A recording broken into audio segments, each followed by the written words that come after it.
is Scott Schilling. And I want to tell you a story. So Scott is one of those people, and you meet certain people in your life. And this isn't your normal introduction, but there's people in your life that are givers. They're people, you know, his topic today is 7 steps to leadership legacy. And I will tell you, as a leader, we're all leaders. You know, and Scott does a talk on sales, and he'll say, how many people are in sales? That's usually a question a sales training person does. Everybody in the room should raise their hand, right? By the same token, if you really are honest with yourself, we're all leaders. There are people following us. If you look around, there are people that are doing it. Scott is a leader. He's a consummate leader. He is somebody who is present in the moment and is willing to give first, with the possibility that maybe nothing come out of it. But the reality of it is that's what leaders do. Leaders eat last. Leaders pretty much give first. And I always said leaders take the blame and give the credit. That's a true leader. So Scott is that example. When I first met Scott, we were at a conference together, and a guy by the name of Anil Gupta came up to me, and he said, "You're doing these trainings." And actually, Anil was speaking to me for me over at Richardson Plano Networkers, and he said, "Have you ever met Scott Schilling?" And I said, "No, can't say that I have. Name kind of sounds familiar, but this is a guy that's written a number of books. He's spoken to thousands of people. I mean, this guy is somebody that I should know." But at that point, to be honest, I didn't know him. And so I said, "Hey, good. Hey, nice to meet you, Scott. I meet people all the time." And I said, "Oh, by the way, I've got an opening like next Friday. Could you come speak to Richardson Plano Networkers?" And Randy laughs because he knows I'm always looking for people. To do 48 a year, you've got to find somebody, and you want new people. So Scott came over. He said, "Sure." I'm thinking this guy, you know, after Anil talked, he's real busy and everything. And he was there the next week, and he did a phenomenal job of really helping a lot of the people in the room. And that's the key, is that you always are on, you're always giving. And if I can say anything about this guy who's written multiple books, who's talked in front of thousands of audiences, is he is a true leader because he is a giver, and he doesn't worry about whether he ever gets it back. And I just really, I'm thankful for Scott, thankful for the opportunity to introduce him. Let's all welcome Scott Schilling.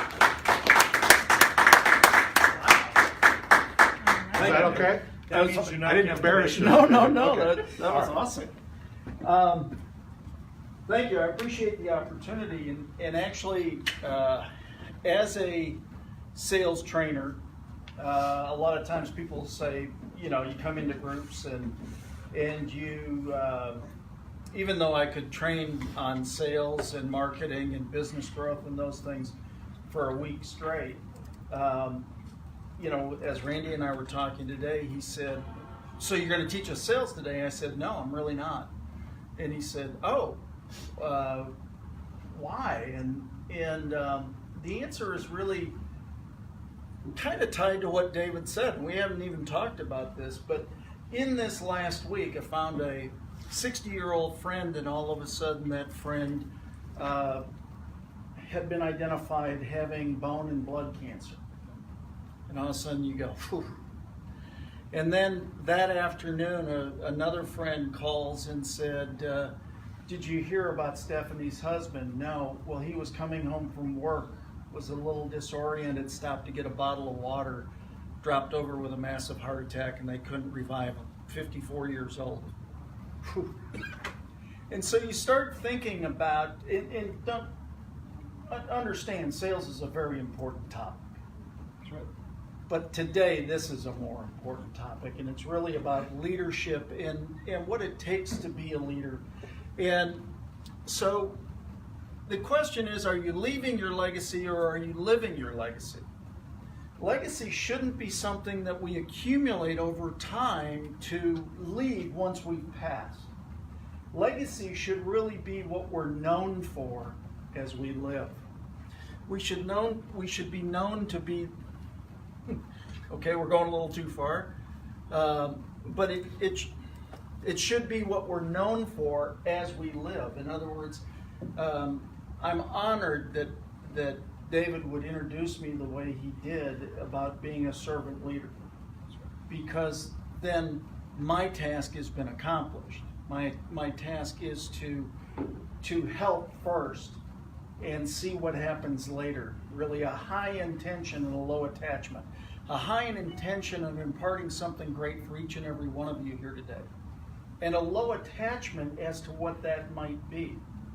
See, it's not my job to determine what you need necessarily. It's my job to ask you what you would like and work to accomplish that. But it is my job to impart the best possible message I can when I have that opportunity to do that.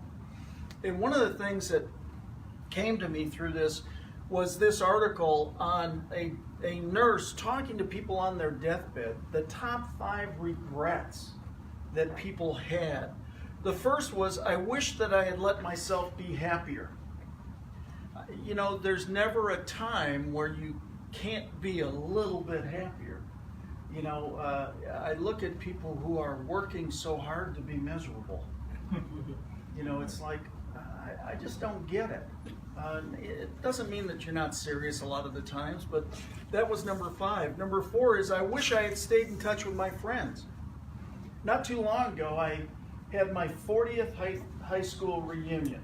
Now, I know that's hard for a 29-year-old guy, but what was interesting is 2.5 years earlier, somebody posted our 8th grade football picture on Facebook, and people started to identify the players on the team. And that led to somebody posting our 9th grade picture, which led to more people doing it. And then there were more. And by the time we got to the reunion, there were 267 people in a group that were already communicating, had been for 2.5 years. We got to the reunion and it was amazing. And so now that group has stayed in touch. It's absolutely amazing what's going on. Not only that, but become a support group for each other, because some of us are becoming more mature. That's code word for old, Randy. That's right, we're going along. The third is, I wish I had the courage to express my feelings. That's a guy. You know, the fact is, we all have this opportunity to be grateful on a daily basis. We all have the opportunity to be thankful on a daily basis. We all have an opportunity to love and hug people. And sometimes people sit there, and I know Sean and I do this a lot, or he'll sign virtually every email, big hugs, or hugs from Dallas. And the time that I spent with Jack Canfield and in all the inner circles and everything, I mean, we're huggers. I mean, don't come at me with a handshake. I'm a hugger, right? And I've announced in front of audiences of 10 and 15,000 people, hey, by the way, I just want you to know I'm a hugger and I'm accepting hugs after the presentation. It's amazing what that does for the other people. I mean, it's pretty cool for yourself. Sure. But if you want to set up a little success, that's one way of doing it. Number 2 was, I wish I hadn't worked so hard. You know, again, we're in a day and age where we have such a great opportunity with technology and so much that we can do, digital marketing and all the different things that are available to us. It's not even about working smarter. It's about working right. It's about figuring out how to do things in an even better way. And that's why Jenna and I do our lives every morning, and it's so much fun to figure out how to help people do things right. You know, it's just, if you're missing something, ask. The vast majority of people will help you. But this is the one that's really amazing to me. I wish I had the courage to live a life true to myself, not the life that others expected of me. How many times are we caught or pigeonholed into what somebody else has in mind for us, as opposed to us doing what we really love to do? I know I've had this conversation with Sean, and I think Jenna at this point too. Middle of December, there were a number of different things going on, and a friend of mine asked me to be on her TV show, and as we were talking, she said, you know, you've been through a near-death experience. You had to ask yourself a whole bunch of questions. What question did you ask yourself? And I said, what now? And all of a sudden I went, wait a second.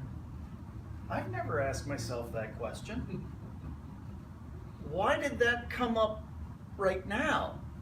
And all of a sudden, like this flash went past me of the last 3 or 4 years since that near-death experience, going, well, God wouldn't have saved me for that. That's not big enough. Or that didn't have enough impact. And I went, holy cow. Have I literally been doing that to myself? And I just made a decision. I'm not going to do anything that doesn't bring me joy. See, when I come up here and I speak, this brings me joy. That's why, again, a high intention of sharing a message that serves each and every one of you, and a low attachment. You know, my desire is for you to leave with joy, is for you to leave with some valuable information. And if you don't, oh well, I'm going to have fun doing this. It's just the way it works. But it's not about me, it's about us collectively. Now, for me, this all started a long, long time ago when I read See You at the Top. And this is a hostage exchange with Zig. He signed a copy of his last book to me, and I signed my first book to him. Now, it was after that period of time, but I said, at that lunch, I got to sit with him, and I said, Zig, you know, when I was a young boy, I read See You at the Top, and there was a quote in that book that forever changed my life. You can have everything in life you want when you simply help enough other people get what they want. I said, Zig, when did you create that? He looked over, he said, Scott, I didn't create that. My mama taught me that when I was 5. It was part of my christening when I was 12. I said, Zig, can I share that story? He said, I'd be honored. See, we don't realize how much impact we can have. And again, now we're in this digital world. Obviously, we've got a group potentially watching the live stream. Sean's recording in the back. We're going to take that. Sean's got a live stream going over here. I mean, we've got multiple different ways at this presentation. I can't control who is affected by what I say today. All I can control is working to say things that can affect people in a good and positive way. And that's our challenge every day. That's for each and every one of us. That's not just me as we go along. So my question is, what's in your heart? You know, you heard the old, what's in your wallet, right? The commercial. Well, we're all a product of the choices we've made and the actions we've taken. And so it's basically your core values that identify you. Well, for me, that's faith, honesty, integrity, courage, and stewardship. Those are my core values. And I have to live to those because the only one who judges me on that, quite frankly, is me. Now, everybody has the opportunity to, and that's why I share them. But if we look at those, faith is belief in higher source, and I'm going to get into that in a second. Whatever that higher source is to you, that is not my job. My job is to believe what I believe. It is your job to believe what you believe. But I encourage you to believe. That's actually my job, is to encourage you to believe. The second is honesty, being upright and fair in all actions in life. You know, treat people with dignity, honor, respect. It's not that hard. You know, treat people as if they're worthy of being here with you. You know, we're travelers together in this whole process.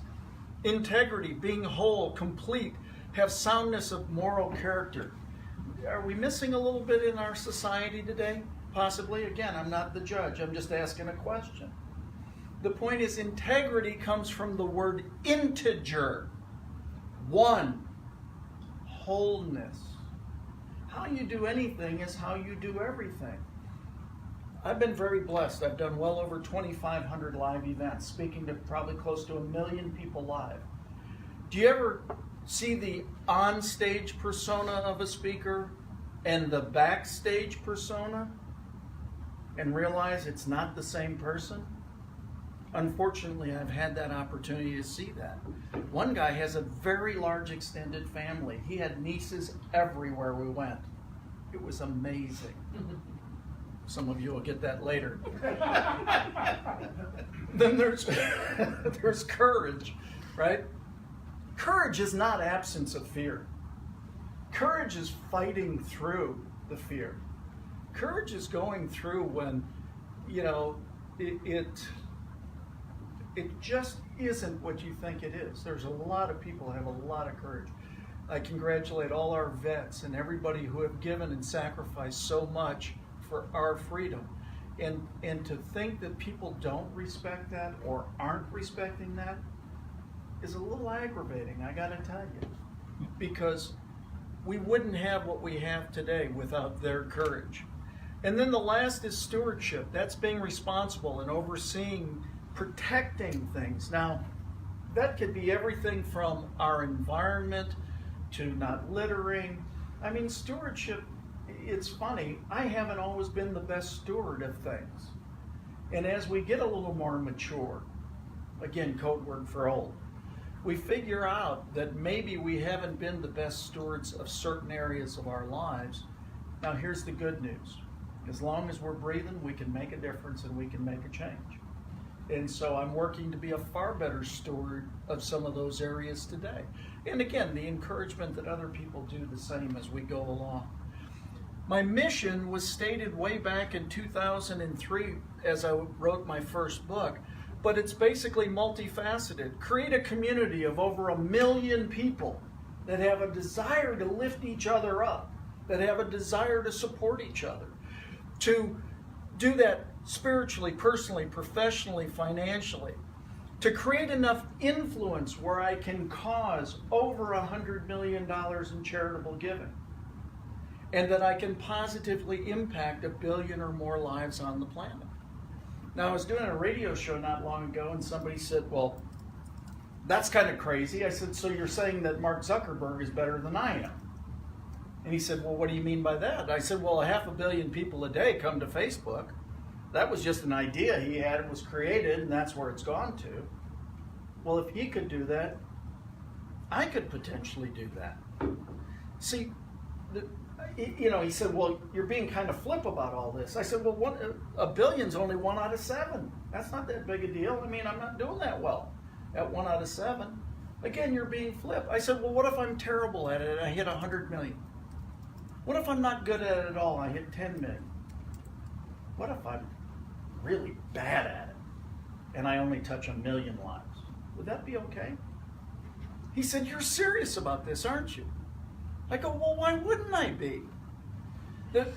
There's no limit unless I create that limit. Henry Ford said in 1939, think you can, think you can't. Right. You're right either way. That's right. The fact is, the only limitation rests within your mind. If we feel that we can do this, we're working to do some pretty big things these days. People are saying, well, you haven't accomplished it. Well, these days aren't over. We're working at it every day. We keep on going. The 7 steps to living your legacy really come in an acronym, Harmony. Now, I'm an acronym guy, and the reason I use acronyms is because if you remember the acronym, the chances are you might remember the lesson along the way. And so I really truly believe that this is across all 7 areas of life with harmony. So what's the H? The H stands for honor your higher source. For me, that's God and Jesus Christ. For you, it might be Buddha, Allah, Hindi, the universe, whatever you choose to call it, I'm fine with. Again, not my job to convince you what to believe. It is my job to convince you to believe. Now, there's a very interesting definition, and it's confidence in the unseen and assurance of the unknown. Now, that's actually the definition for 2 separate words, fear and faith. The definition of fear is confidence in the unseen, assurance of the unknown. It hasn't happened, but I'm afraid of it. But it's also the definition of faith, confidence in the unseen, assurance of the unknown. None of you would be here without faith. How can I say that? Did you get in a car? Did you drive on these roads? Did you cross the street? Did you stop at a street light? Did somebody else maybe not stop at a street light? Do you understand? You would never be in business without faith. Why can I say that? Because it's confidence in the unseen. Nobody's come into your business. It's assurance of the unknown. Nobody is following you. How do you know? So you must have faith. And faith has three parts. Knowledge of the belief, that's ask. Agreement with the belief, that's believe. And trust in that belief, that's receive. So for those who refer to this as ask, believe, receive, you're right. That's faith. Now, again, what your higher source is, that's up to you. Where do you believe that that message comes from? That's up to you. But the point is we have to have knowledge of it, agreement with it, and trust in it as we go along. And then we have to understand that the plan and timing are perfect. Whatever that plan and timing is for you. See, you can't believe that the plan and timing are perfect and this negative event shouldn't have happened. You can believe the negative event shouldn't have happened or the plan and timing is perfect. But you can't believe them both at the same time. So I choose to believe that the plan and timing are perfect. Now, nobody likes negative events. I'm not trying to convince you to like those. What I'm saying is they've been put there for your good. They've been put there to educate you, to help you along the way. The A stands for align yourself professionally. This is your career. David said this. In order to be a leader, you have to be lead worthy. You have to be worthy of somebody leading you. Be a living example of something positive, of something going in the right direction. Quite frankly, in order to be a good leader, at some point you have to be a really great follower. Because if you don't follow, you can't learn how to lead. Because you have to experience that along the way. This is where your core values come into place and your mission, or really your vision. You've got to be able to cast a vision for others to see what they can follow or why they should follow. Because if I can cast that vision, I now have a path to walk on as far as that goes. Be on purpose. My life purpose statement is to inspire and empower others to serve humanity through living their life's purpose in spirit, love, and joy. So when I get asked to speak at an event like this, let me run it through my filter, my life purpose statement. To inspire and empower others to serve humanity. That's all of you. So that you can live your life's purpose. Man, that feels pretty good. In spirit, closer to God than I've ever been. Love my wife, my family, my friends more than I ever have. Joy, I told you I made the proclamation. I'm not doing anything without joy. I'm in. See, it's the same thing. If people come to you and you don't have this filter, if you don't have this life purpose statement, you tend to fall for anything at that time. I encourage you, if you need help developing a life purpose statement, I've got plenty of material on my website. I'll help you with that. And then you have to express your passion. Do you think I'm passionate about what I do? I love doing this. See, I love being able to help share a message that just might be the piece that somebody's missing that day. Again, is it forever? Sometimes. Sometimes it's not. Hard to tell as you go along. The point is, when you've got a big enough what and a strong enough why, the how shows up. When you got a big enough what you want to accomplish in your life and a strong enough why you want to accomplish it, the how shows up. Most people ask the wrong question. How is this going to happen? How am I going to get that? How are we going to get funding? How are we going to build this site? How are we going to... It's the wrong question. What do you want to do? Why do you want to do it? Be very clear on those, and the how to do it shows up. Make sense? The R stands for recreate yourself daily. By a show of hands, how many of you plan on staying in your body the rest of your life? 3 of you. That's awesome. The point is, if you don't, then why are you treating it the way you are? Again, no judgment here. I'm just saying, if you plan on staying in your body the rest of your life, you might want to think about some of the actions that you take towards that. Now, why do I say that? It's because it comes down to Recreation actually is the word recreation. How many of us get away from our job enough to really recreate ourselves, to really refresh ourselves and do this? For me, I talk about my car accident.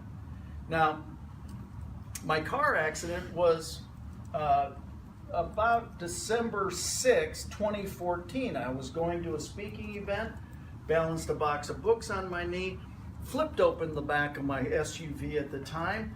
It was 18 degrees here in Dallas, very cold day. The cylinders did not hold it up, so when I flipped it up and ducked underneath it, as fast as I threw it up, it came down and hit me in the back of the head.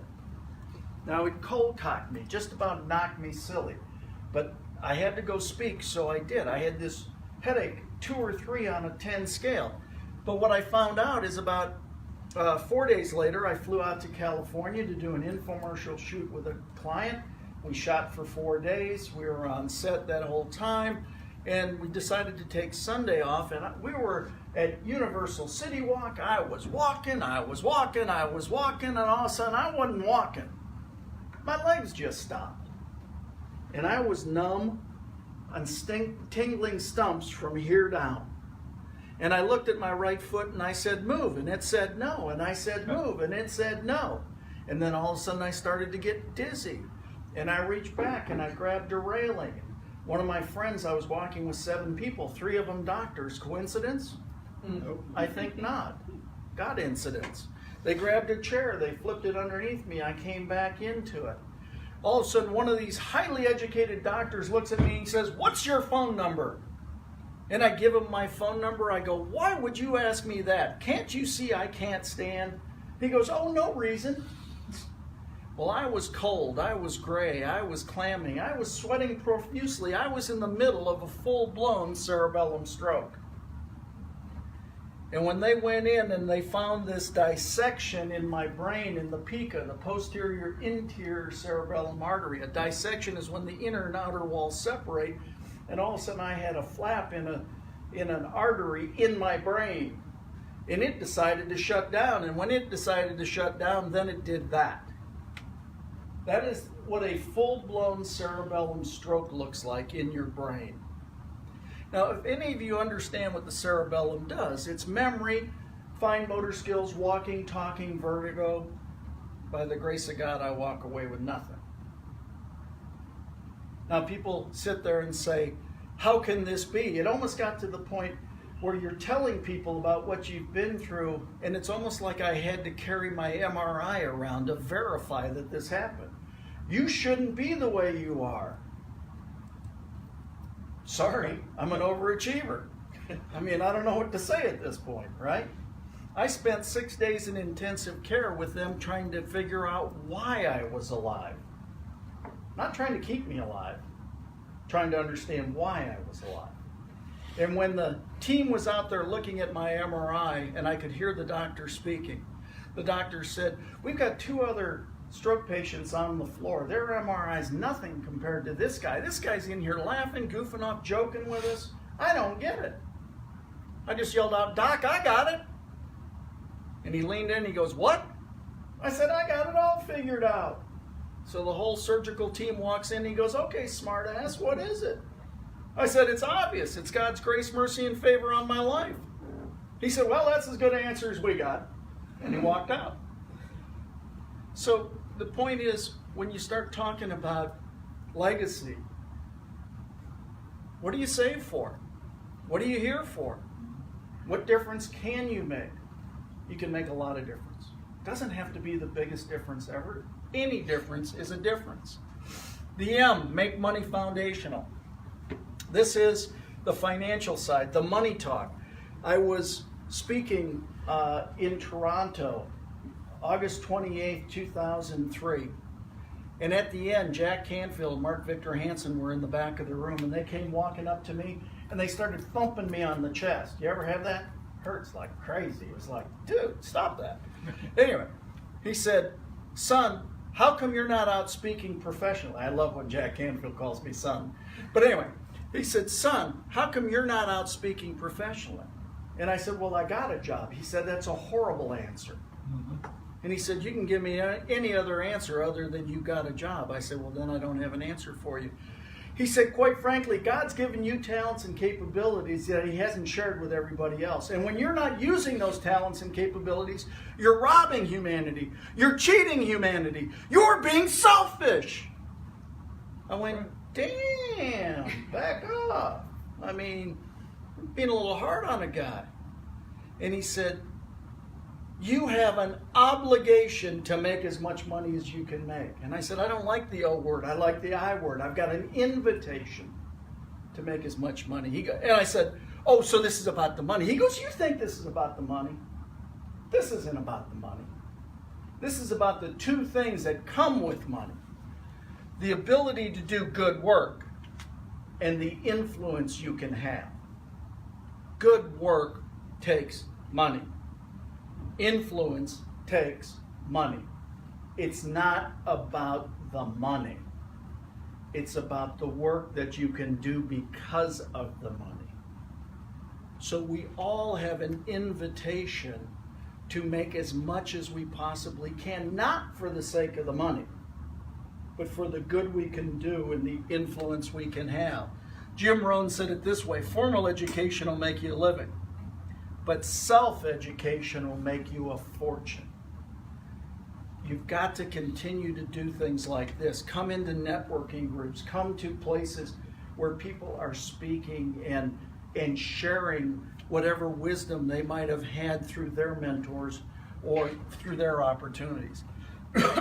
The O stands for open your mind to more. This is the personal side. Your life is an experience determined by the books that you read and the people you meet. I was honored to be able to share the stage with Charlie Tremendous Jones, his last public event before he passed. And Charlie's dedication on my book, or endorsement of my book, Talking with Giants, is thank you for help changing the world one book at a time. See, we're all an amalgamation of our experiences, who we meet, who we know, who we get in touch with. That's why, quite frankly, there's only two answers in life. Hell yes and hell no. If there's an opportunity to speak, that's a hell yes answer. Yep. Well, what's going to come out of it? I don't know. That's not the point is we need to offer up when we have the opportunity to offer up, when we can help. Basically, you got to dedicate yourself to CANI, constant, never-ending personal improvement. You got to keep on reading. There's new information. There's great masters that have come before us, but there are still far more people that are learning. I learn every day. I was talking to one of my coaching clients one day. I said, let me ask you a question. Can a 7-year-old mentor a 10-year-old? No, that's not possible. I said, so a 7-year-old doesn't know something a 10-year-old needs to know? He said, well, I didn't say that. And I said, well, in essence, you did. Can a 7-year-old mentor a 10-year-old? Yes. Can a 10-year-old mentor a 7-year-old? Yes. Can a 7-year-old mentor a 60-year-old? Yes. The point is, there's so much fighting right now, these dang millennials. Oh my God. Why'd they come? I can give you the reason. You caused it. The question is, are you embracing them and sharing the wisdom that you've had from the years? If you take a boomer with the wisdom who's taken the butt kicking in life, with the millennial who wants to serve more in life but doesn't want the butt kicking, don't be mad at them because they don't want to get their butt kicked. They just figured it out sooner. It's just what we were accustomed to. They figured out they don't have to do that. Well, why not match up and share that wisdom down to the millennials? Ask yourself these 5 questions in every situation, and you can turn anything into a positive. What's the lesson? What's the gift? What did I do to create it? How can I modify it next time to make it better? And how will this serve me the rest of my life? So even though I had this massive cerebellum stroke and I was very blessed to come through it the way I've come through it, what's the lesson? When you get hit in the head and you have a headache for 8 days, that's not normal. Go get checked out. What's the gift? I'm still here. What did you do to create it? Well, I probably wasn't as careful flipping open the back of my SUV as I should have been. I wasn't as cautious. How would you modify it next time? Sell the car. Get a different car. I got rid of it immediately. I don't keep any car that attacks me. How is this going to serve me the rest of my life? Sharing the story. Saying, hey, if you've got a headache for 8 days, even if it's a low-grade headache, that's not normal. Pain is an indication that something is wrong. Right, Rayanne? Possibly wrong. So, the N stands for nurture your relationships. Relationships are not 50-50. They are 100-100. If I go to the river and I see these trees and I take the tops of the trees and I bend them over and I bend this side over and I lash the very top at a 50-50, I have built a bridge. How strong is that bridge? Not very. But if I come all the way over and I come all the way over and I now build it like that and lash it, I can now make it impenetrable. Relationships are 100-100. Well, wait a second, Scott. That's not fair. That's not right. It's not about fair. It's not about right. It just is about what it's about. Give everything you have to your relationship. If you give so much so long that you're in deficit, either it has to get fixed or you modify and get to a different relationship. But this 50-50 stuff is not the way it works. You've always got to be giving more than you're receiving. Always, if you want it to be truly rewarding going forward.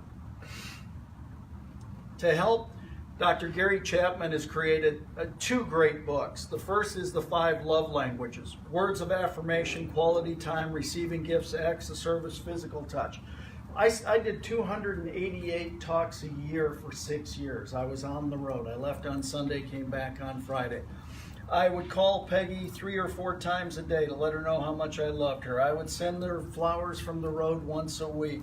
As soon as I got home, I would do the honey-do list immediately without conversation.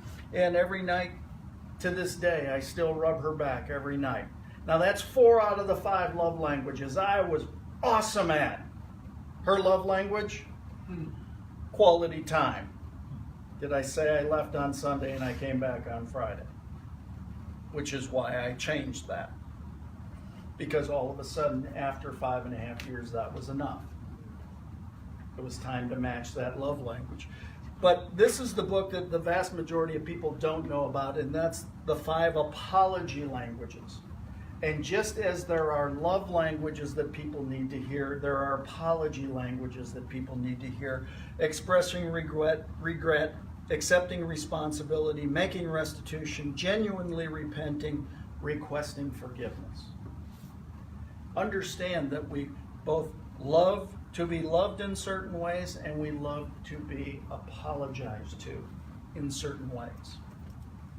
And the Y stands for yes to others, yes to yourself. This is really your legacy. Mother Teresa said it this way: if you can't feed 100, feed 1. Sometimes people say, well, that's not big enough. I can't get to the masses. Feed 1. Make the difference with 1. I had a client of mine, a coaching client one time, and she was so upset because her book came out at the same time as 50 Shades of Grey. And 50 Shades of Grey was outselling her book a gazillion to 1. And she was so upset because she said, this trash is out there outselling my good works. I said, oh, so you're after fame, not impact. And she goes, no, I'm really after impact. I said, so then what do the numbers matter to you? And she said, well, I'm not having as much impact as I could. I said, this is all a matter of perspective.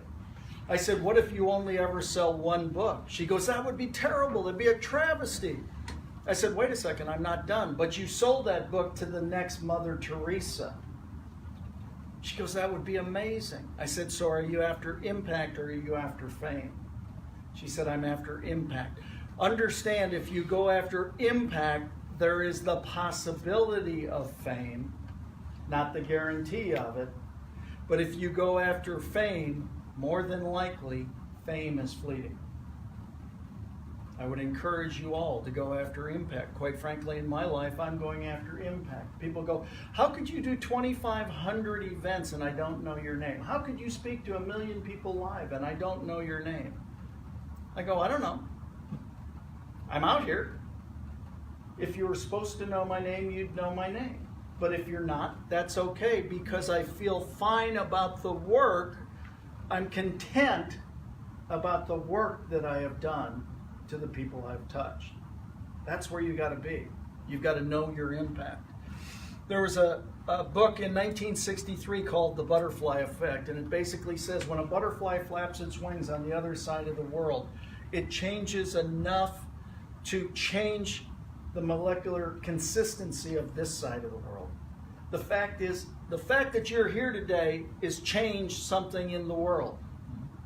The more that we put positivity out into the world, people sit there and say, well, positive thinking doesn't solve everything. Well, I can tell you it gets you closer than negative thinking does. Can you prove any and all of it? The fact is, if we were nicer, gentler to all people, things would be better. Do we agree? So just do one more nice thing, very simply.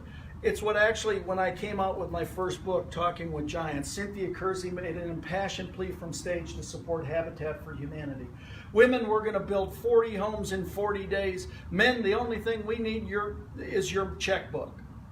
We're going to swing all the hammers, we're going to drive all the nails, but we need you guys to pay for it. Friend on this side says, I'm going to write her a $50,000 check. That was amazing. Friend on this side says, well, I'm not going to write her a $50,000 check. I'm going to write her a $5,000 check. They both looked at me and said, what are you going to do? And I said, I can't. And I said, I've never felt so small in my life, that there was something that I wanted to do so badly that I couldn't do. But I said, it didn't mean I couldn't do something. And so I went to the back of the room and I said, Cynthia, I'm Scott Schilling from Dallas, Texas. I got a lot of friends with a lot of money. I can't very well ask my friends to give me their money so I can help you. She goes, so what can I count you for? I said, I got no clue. But I said, I'm committing to you that I will do something to help you.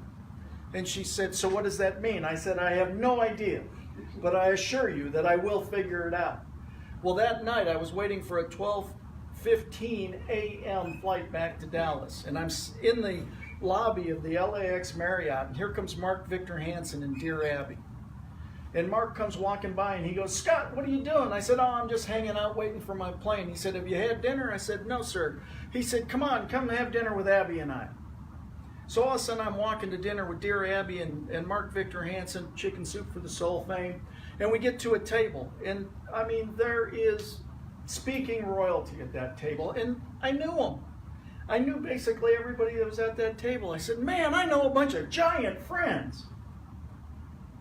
And all of a sudden I went, well, what if I was just talking with giants?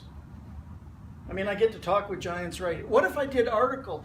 What if I helped them promote themselves and promote their charities and promote their cause? And we put it all in one book. And so I wrote a book that details Jack Canfield, Mark Victor Hansen, Harv Eker, Cynthia Kersey. She caused it. She had to be in the book. A buddy of mine who's the CEO of Kimberly-Clark. There's 21 charities tied to that book. The money from that book has gone to those charities ever since. See, I couldn't write a check. It didn't mean I couldn't do something. In fact, if you want a free download of the book, just go to twgfreegift.com and you can download the book free. That's why Sean and I have come up with the U+1 Lifestyle Travel Savings Passports. We now use these travel savings passports to raise money for good deeds. We had a meeting with the Multiple Sclerosis Society yesterday. We're looking to raise money for churches and for charities and for different things. We're supporting people making good decisions, so we're rewarding them when they donate using these products. If you want to learn more, you can go to SaveOnTravelExpenses.com. So people say, well, Scott, you're not in the travel business. No, I'm in the rewarding people for taking appropriate action business. See, we don't always have to have the answers. We just have to figure out what our opportunities were. Zig summed it up this way when we were separating. He leaned in and he said, Scott, can I share one more thing with you? I said, absolutely, Zig. He said, if you're ever discouraged or lack the encouragement you need, always remember, at least at one point, even Moses was a basket case. I said, Zig, you still got it. He said, I always will. My offer to you is really simple. Please let me know how I can be of service to you. What it comes down to is, this is my real email address and my real stuff. Why do I do that? It doesn't matter how big the audience is. I can't control whether anybody ever uses it. I can only control whether I offer it. If we're truly going to live a leadership legacy and we're going to be known for what we're known for today, then we've got to offer and lift people up. Thanks for the opportunity. Questions? Any questions? We're actually at 1 o'clock, just to acknowledge that I'll be back. very, very intent on time. So don't be embarrassed if you have to leave. But is there any questions for Scott? I was just so engrossed in what you were saying, frankly, Scott, that I'm normally more on top of the time. But awesome job. Well, thank you. Incredible. So many things. Harmony. Yep. Remember that? Okay. So Scott really touched us. Any questions? Well, thanks for the opportunity. Thank you. My pleasure. Appreciate Appreciate it. I would hug you, but we're Yeah, on different levels, so I thought that might be kind of weird. Hugging me around the waist. Jenna, you have anything you'd like to share? Okay. Well, anyway, thank you to the Facebook Live audience. Any acknowledgments? Anybody?